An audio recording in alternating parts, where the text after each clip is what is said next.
Hey everyone! Today I'm going to show you how to make these fall Starbucks drinks and a muffin for your stuffed animals. I did a video like this last year, but a lot of people were requesting a part 2, and I love Starbucks drinks, so this was really fun to recreate them. Now let's get started! Okay, the first drink I'm going to make is the Apple Crisp Oat Milk Macchiato. So to start this, you can either use the pattern I used in my first video, which was right here. And this cup pattern will kind of look, like a basic Starbucks to-go cup, which will eventually look like this. But today I wanted to challenge myself and recreate the menu photo, which shows it in this clear mug, which I just think is so cute. Even though at Starbucks, they never actually serve it this way. So to make this, I'm first taking a bunch of strips of printer paper. Mine I cut to 1.5 inches wide. And I'm going to start wrapping this around a pencil and adding glue as I go so it all sticks together. And I'm going to keep adding paper to this until it basically looks like a mug. So obviously, to save time, you could use something way wider to start wrapping this, so like maybe a marker instead of a pencil. But the reason I did it this way instead of making like a hollow shell and filling it is because I wanted that weight of all the paper so it's not as delicate to handle. I developed a pretty good technique, which was only adding glue to the start and the end of the strip, so while you're rolling like in the middle, if it's starting to like stick out on one end, you can just push it all together and then have it lined up by the time you end it. I don't know if that made sense, but if you end up doing this, you'll know that it's pretty hard to get it perfectly in line with that previous tube. Then I just kept repeating this till it looked like the mug, and at some point I was getting kind of impatient and wanted to just use craft foam, but then it ended up a little bit too thick, so from the beginning you can start with craft foam to make it faster. Okay, after patiently rolling up the rest of this, here is how it looks. Definitely delivered on the heft I was looking for. And now I'm going to cut a circular piece for the top out of craft foam to be that like foamed milk, I guess. You could also just use more paper or paperboard if you don't have this. The textures do match really well though. After trimming it to fit perfectly on the top, I'm going to glue it on. Next, I measured the height of this, including the foam, and then cut out a strip of paper to match that. And this is the final piece I'm going to paint and wrap around the outside. First, I'm going to draw a straight line where I want the foam to be. I tried to copy the picture and it is pretty thick. I think even thicker than the way I drew it. And I've already mixed up some tan and orange paint to get this color, and I'm trying to paint a straight edge right along that pencil line. And I also forgot to wrap this around first and just see where it ends because there's no need to paint this entire thing, obviously. Now I need to create that kind of ombre swirl from tan to white, so I'm taking a paint spatula and really globbing on that tan paint at the top, and then adding white paint at the bottom, and trying to kind of mix them in between. You could also use a paintbrush for this, just make sure you get a lot of paint on there. And my pencil line at the top was still showing, so make sure you erase that if it's still there. Because next I'm going to be taking a piece of clear packaging tape and just pressing it directly onto the wet paint. And this will make the outside shiny like glass and also kind of smear those colors together. So once it's on there, I'm really rubbing it with my fingers to try to mix that paint a little bit. And I'm doing that until it looks as mixed as I want it. If you don't have a piece of tape this big, you could also probably use smaller pieces. Just put them all down first and then try to mix it together. Now I need to peel this off the paper it was on and leave it upside down to dry because it's not going to get dried through the taped side. Okay, after letting it fully dried, it kind of curled up this way, but that's perfect because it's going to be wrapped around our mug. But first, I'm going to fold over the tape that's sticking out over the top, and that way the top edge will be nice and smooth. But for the sides and bottom, I just trimmed it to match the paper. Now I can just glue this on to the paper tube. Next, I'm going to add the handle to the mug, so I just have this piece of plastic from packaging and I just need a really thin rectangle of that. Then I can bend one of the ends and compare it to the mug and just see how long I need to trim it. Then I can fold the other end and I'm going to put this right where that outer layer connects because I never want that to be the front of the mug, so this way it's always going to be the side. Now I can add clear tape to those folded ends and tape this on. Now the final step is to add that beautiful drizzle on top. I'm not really sure what it is. I'm guessing it's like caramel or maybe apple syrup or something. I have no idea, but I mixed up some orangey red paint and then added Mod Podge to that, But I'd recommend mixing up your color and then adding a little bit of that to Mod Podge. That way it still gets that transparency. Mine had a little too much paint in it. And now I'm basically just drawing on thin lines in one direction and then going the opposite direction to make that checkered drizzle. And yes, I recognize this is not the perfect color, but I was really struggling with getting the colors right for this video. Since in the photo it is peeking out a little over the sides, I'm doing that and just kind of showing it on the sides so it looks like you can actually see the drizzle through the mug as opposed to it being two separate parts. And that's pretty much it for this drink. It didn't really look any different once it dried because I didn't use enough Mod Podge.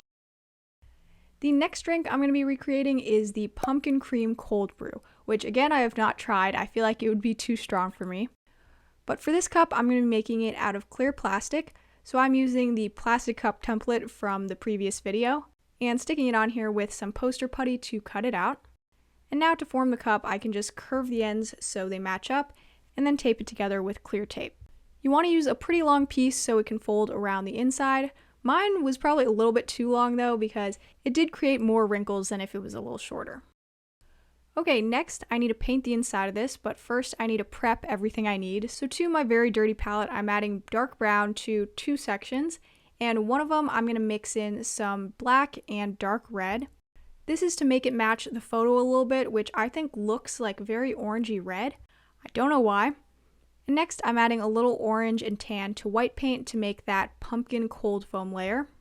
And now in three more sections, I'm going to add some big blobs of Mod Podge, or you could use any kind of clear glue. And this way you probably won't add too much paint, which will make it lose that kind of transparency we're going for.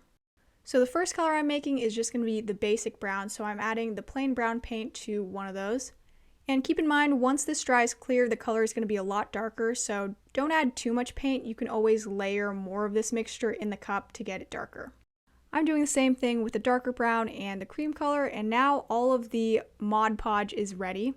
And I actually probably should have done this a little bit later because next I'm not going to be using the Mod Podge yet because I need to take that pumpkin cold foam color, but just the plain paint, and paint that along the top edge of this cup. Again, this is a very thick layer based on the picture, and it does take a few coats to really build up that opacity, so I had to do 2 or 3 of these thin coats. It should look like this when you're done, very solid, you can't see through it at all, and it's important that it's fully dry.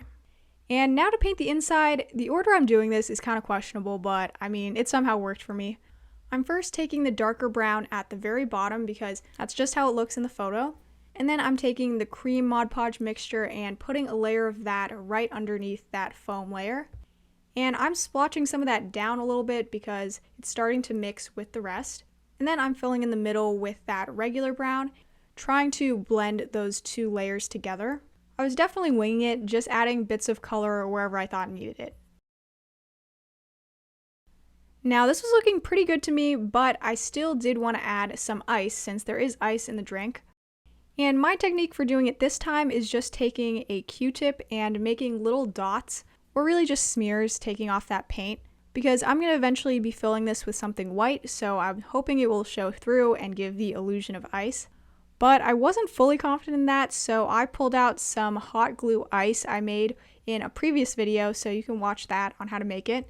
It didn't do too much, so this is technically optional, but I'm basically pressing the flat side up against the inside of the cup, which will hopefully make an imprint when you really press it. The thing is, it doesn't really last unless you're pressing on it hard, so you don't really see it, but I just tried it a few times to see if it would work. The hardest part about this was my fingers were super sticky from, touching everything, so I'm trying to stick the ice in, but it's not releasing from my finger. I was actually in a hurry filming this, so I was using a hairdryer to dry the layers faster, and it worked super well because that way I could just easily add on more layers of Mod Podge if it wasn't dark enough. If I let it dry naturally though, I would have covered my Mod Podge palette with plastic so it wouldn't dry out immediately. Okay, so after a few more coats of Mod Podge and letting this dry, this is the color I got and it's how I wanted, so now I can move on to the next step of filling this. You can use regular paper, but I find toilet paper is easiest because, it's softer. So I already have 3 sheets here that I'm folding into thirds lengthwise and then rolling up. And that was too skinny to fit, so I took another piece and rolled that around. But then it was too big to fit, so I just unrolled it a little and trimmed off the bottom edge so it would be skinnier at the bottom. And once I was able to squeeze that in perfectly, I'm just going to cut off the extra as close as I can with some scissors. And then I kind of squished it together so nothing stuck out. Next, I'm going to do the same thing as the last drink and cut a foam circle for the top and glued that on. And this time I will add a base, so I'm covering the bottom with glue and sticking that on some paperboard. I put my Mod Podge bottle on top to weigh it down while it dries. Okay, pretty much the final steps here. I mixed up a color to try to exactly match that pumpkin cold foam from earlier, and made sure to really slather it on thick on that craft foam, because next I need to add that cinnamon sprinkle on top like the photo. And I initially was going to use chalk pastels and scrape it on there, but it didn't work out well, so I just grabbed some cinnamon. Sometimes you can't beat the real thing. And after it dried, it looked so good, and I can cut around the base. And after that, it's pretty much done. I'm really proud of how this turned out because I actually did multiple attempts of this. It took a few days to finally get it right, and I was really worried I'd have to pick another drink because I couldn't do it. And I didn't remember to add a straw till the end, but I'm just going to cut to that part right now. I'm just taking a green piece of origami paper and cutting a little rectangle out of that. And then since I was out of toothpicks, I just started wrapping this around a really long pin, which was difficult, but it does get a very tiny straw like what I was going for. And after only a little bit of wrapping, I cut off the extra and glued it down. Then I trimmed one end at an angle so it wouldn't stick straight up. Then I dipped it in some school glue and stuck it on. I was so close to adding a straw to the other drink, but figured since it's hot, it's in a mug, it probably doesn't need one. Okay, the last thing I'm going to make that I don't think anyone requested, but I just wanted to test myself, is the pumpkin cream cheese muffin. I actually have had this and it's really good. I'm going to be making this out of some cornstarch dough, which is really easy to make. I'll link the recipe and instructions down below. And I think the best way to sculpt this is to just start with a little ball, then roll it between your fingers so it makes a little indent in the middle and starts forming that cup and muffin top separation. I don't know why it's so funny the way I just explained that, but you get what I mean. I'm also using this clay knife tool to help me with that shape. Now the next goal of mine was to try to get, the base of the muffin to be narrower because, that's just how muffin tins are shaped. But that's pretty tough to do, so I just moved to the next step, which is making little lines for the muffin liner. I have this pin tool for clay, but you can always just use a pin or needle. And then I'm using another tool to make a little indent at the top of the muffin where the cream cheese is because I feel like the cream cheese filling sinks down a little bit. And then I used the pin tool again to just add a little bit of texture right in the top middle of the muffin, excluding that little indent. I edited this to be like 1 minute long, but in reality, I was sculpting this for like 10 minutes. I just could not stop fidgeting with it and trying to get it perfect, so it's definitely not as easy as the cake pop. Okay, next I'm going to be making the little pumpkin seeds that are going to get crusted over the muffin, and I really wish I had thought of something to make this out of other than just the dough, and it honestly just occurred to me I should have used paper or something because these ended up being a little bit too chunky, kind of looked like walnuts. But I basically just took little crumbles of the dough and tried to make them as small as possible, but they were pretty big, and then I went in and tried to flatten them a little bit. But I definitely should have flattened them more. Okay, so these will dry on their own after a few hours, and here are the two smaller ones I made. For the muffin liner, I'm painting that dark red, and I'm making sure to really get in all of those lines, because the next step after this dries is to lightly paint over this with a lighter red, and I'm trying to dry brush this on, so really get most of the paint off my brush before painting this, so it doesn't go in the indentations and just gives it more dimension. Did that work out? Not really. So painting it all one color probably will look exactly the same. Next, I mixed up some orange and tan paint to be the muffin color. And that's where I cleaned up the edge of the liner and then just painted the entire muffin top that. Then I'm going to let that dry and work on coloring the pumpkin seeds. So I used some chalk pastels for this and started with just tan and put them in this little tub so it's easier to color. And I know pumpkin seeds are green, okay? I know that, but I was looking at this photo and it just looked tan. It looked brown. So that's just what I went in with, and later my sister told me they should be greener and it was too late. But after I made these tan, I went in with some actual brown paint and just started splotching it on because I don't know. I don't know why there were brown spots, but I think it did make it look better. It does look more like a nut now. And so that's all I did for that. And next I went back to the muffin and used the end of a paintbrush to add that white cream cheese filling in the middle. I thought it was a little too white for some cream cheese filling that was baked, so I added a little bit of, tan dust to that. And this is of course after everything's dry, so now I can just add on the pumpkin seeds with Mod Podge, and as soon as I put these on, I immediately looked at the proportions and was like, yeah, these are way too big. So I tried to kind of crush them up with my fingers to make smaller pieces, but it was pretty difficult, so I had to just leave most of them big, and I just picked out the smallest pieces basically. These go almost all the way to the center of the muffin, so really pack those on there. Okay, after letting the Mod Podge dry, it looks like this, and it is officially done. Now here is all our Starbucks items put together. I am really proud of all of these.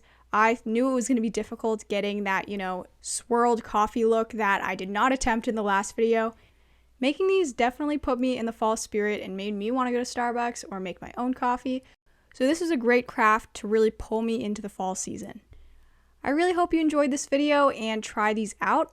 Please give this video a like, comment any suggestions you have for videos, especially Halloween costumes because I'll be filming that video next, and subscribe if you haven't already. I'll see you next time. Bye!